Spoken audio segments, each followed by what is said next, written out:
അപ്പൊ കഥാനായകൻ എന്താ വാർത്തയാണ് അപ്രധാന വാർത്ത ഏത് ഇന്നലത്തെ കഥേന്റെ ബാക്കി അല്ല. അപ്പൊ നമ്മളെ കഥാനായകന്റെ ആ കഥേന്റെ ബാക്കി അപ്പൊ ഇന്ന് തുടങ്ങാം രണ്ടാമത്തെ. അത് എന്ന് പറഞ്ഞാല് ആ വാർത്ത എന്തെന്ന് വെച്ചാല് ആ ഭാര്യ, ആ കഥാനായകന്റെ ഭാര്യയല്ലേ, ആ ഭാര്യക്ക് ഒരു സന്തോഷ വാർത്ത എത്തി. കാരണം ആ ഭാര്യ ഒരു അമ്മയാവാൻ പോവുകയാണ്. ലഡു ഒന്നുമില്ല, ലഡു ഒന്നും കൊടുക്കലൊന്നുമില്ല അവര്. കാരണം അവര് സാമ്പത്തികമായിട്ട് കുറെ പ്രശ്നങ്ങളുള്ള ഫാമിലിയാണ്. അപ്പൊ അവർക്ക് ആ രീതിയിലേ മുമ്പിലോട്ട് പോവാൻ പറ്റൂ. അതുകൊണ്ട് ലഡു തരില്ല, വളരെ കൊതിയാ. പറയട്ടാ.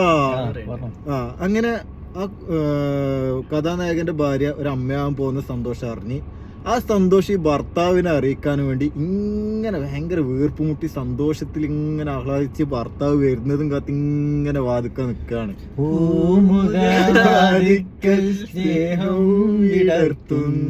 പൂന്തിങ്കളാകുന്നു ഭാര്യ. ആ ഭാര്യയാണ് ആ ഭാര്യ, മനസ്സിലായ? അങ്ങനെ കാത്തു കാത്തു നിൽക്കുന്നു. 1 മണിക്കൂർ കഴിയുന്നു, 2 മണിക്കൂർ കഴിയുന്നു. അങ്ങനെ കാത്തു കാത്തുനിന്ന് ഭർത്താവ് വരേണ്ട ഒരു സമയമായി. ആ സമയം വരെ ഇങ്ങനെ പറയേണ്ട സന്തോഷത്തിൽ നിന്ന് ലാസ്റ്റ് അതാ ദൂരെ അങ്ങോട്ടേക്ക്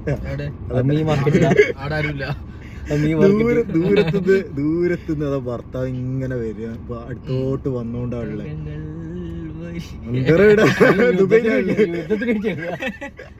അങ്ങനെ ഭർത്താവ്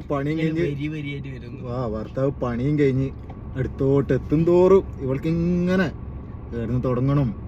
അങ്ങനെ ഭർത്താവിനോട് പറഞ്ഞ നെഞ്ചിന്റെ ഇടുപ്പ് ഇങ്ങനെ ഇടിച്ചുകൊണ്ടാണല്ലേ.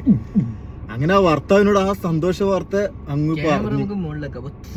ഭർത്താവിനോട് ആ സന്തോഷ വാർത്ത അങ്ങ് പറഞ്ഞു, നിങ്ങളൊരു അച്ഛനാവാ പോവുകയാണ്. ആ വാർത്ത കേട്ട ഭർത്താവിന്റെ മനസ്സിൽ അതാ ലാത്തിരി പൂത്തിരി കമ്പിത്തിരി ലഡു പൊട്ടി. മോനെ മനസ്സിലൊരു ലഡു പൊട്ടി. വെറുതെ വാങ്ങി.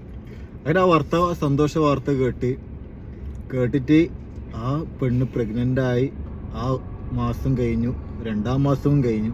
അതിന്റെ 3-ാം മാസം, ആ 3-ാം മാസം ഒരു സംഭവം അവിടെ നടക്കുകയാണ്. അവരെല്ലാം ഞെട്ടിക്കുന്ന ഒരു വല്ലാത്തൊരു സങ്കടത്തിന്റെ ഒരു സംഭവം. അതെന്തായിരിക്കും? അത് നമുക്ക് നാളെ കേൾക്കാം. അങ്ങനെ കേട്ട് ടെൻഷൻ അടിച്ച് ഇങ്ങനെ പോണം, ഫുള്ള് കേട്ടിട്ട് പോവാം. അപ്പൊ നാളെ കേൾക്കാം ഇത് ബാക്കി. ഓക്കെ, തിങ്കൾ മുതൽ വെള്ളി വരെ മറക്കാതെ കാണുക ഏഷ്യാനെറ്റ്.